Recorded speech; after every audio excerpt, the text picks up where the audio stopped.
Head down as I punch this clock. The hours roll, they never stop, and I can't ever seem to get ahead. Always trying to do what's Now, right. Life After Death is your latest full project, and it's been a while. What made you decide that now is the time to release new music into the world? I put out records about every 3 years. Yeah, I'm wondering, where's my promised land? I take 3 years because I like to live a little bit of life and experience some things. That's about when I live enough life to write a record about it. I won't give up on this race, broken but I still have faith that this old life is all part of a plan. This one was hard. It's called Life After Death.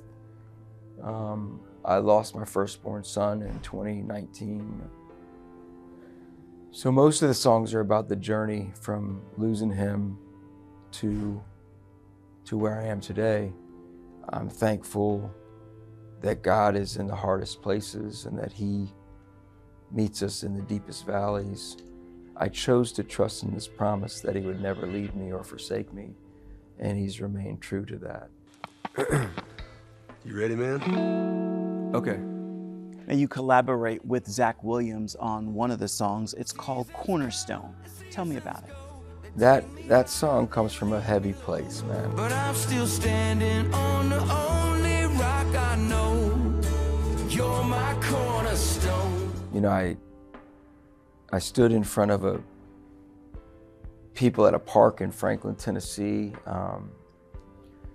in a field at my son's funeral service, and I thought I knew what I wanted to say, you know, but something different came out, and it was the beginning of that song. I looked at my family and I said, you know, we have to rebuild because our world has been shattered. Our hearts have been shattered. We have to rebuild. And I said, we're not going to build on the promises of this world. We're going to build on the solid rock. We're going to build on the cornerstone. It's so inspiring to see you using your own tragedy and turning it around to honor God. Tell me about that journey. All along the way, there were just the right people that came and talked to me. I remember driving to the session, maybe it was 4 months after, and I was like, I felt so strange. I was like, am I actually going to just write a song like everything's normal? Like everything's still the same, just like I used to go write songs? How can everything be the same? How can I just do what I always did? But I pressed on and I walked in, and there's this one guy there, Kyle Williams. I remember he was just so warm and so, I don't want to cry. He was just so tender with me, you know, and so kind. I happened to be reading I decided a few months before Truett passed to read the Bible from the beginning to the end. It really helped me.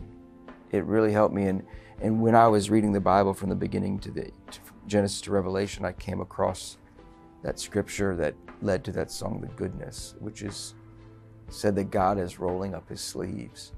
And I thought, wow, the God of all creation is rolling up His sleeves on my behalf. And it led to that song. Through the good and the bad and the ugly, I can still see the sunshine above me.